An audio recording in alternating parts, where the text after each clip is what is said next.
Hey, good morning. I'm starting in a new chain. I thought I'm going to throw this out. This is a little hack that I found myself doing.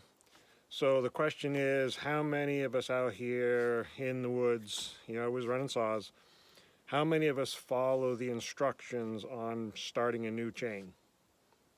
Have you ever even looked at it?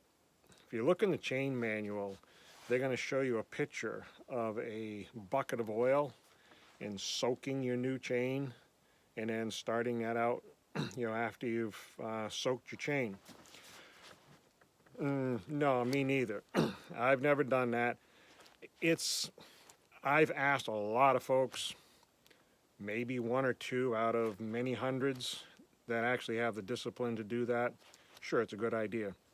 So here's a little cheater that I do. The idea of doing that is, okay, let me back up a second. The idea is when you start a new chain, if you take your new chain out of the box, you'll notice that they look oily. That's not a lubricant for the rivets of the chain. That's a rust inhibitor. Because if they put that raw steel, that new chain without that on there in the box, of course the moisture in the air, that would just be a ball of rust in a matter of a couple of weeks to a month or so. So they put that on there. That doesn't lubricate the chain. That's why the instructions from, the engineers of saw chains say you should soak it. You could set that system up. Of course, it's a gooey mess, right? You got to take your chains out, let them drip off, and it just makes a mess. Here's what I do. Take my new chain, and I'm hoping you can see here. I've got my chain loose, okay? Be careful it's not so loose that it's going to hit your catch pin here, okay?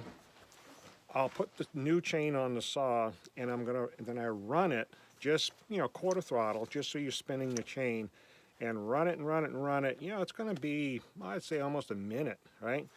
And then when you stop, you want to see that chain nice and oily. You can almost sometimes see a little bit of bar oil kind of dripping down the side of your bar. You know you've lubed that chain up really nice. Then leave it overnight, at least overnight. More the longer the better, of course. But if I do find that if I leave that overnight, I don't have the chain stretching as much as if I put a new chain on my saw, put the tension right to it, and go to cutting wood. What's going on, of course, is all of those rivets, they're dry.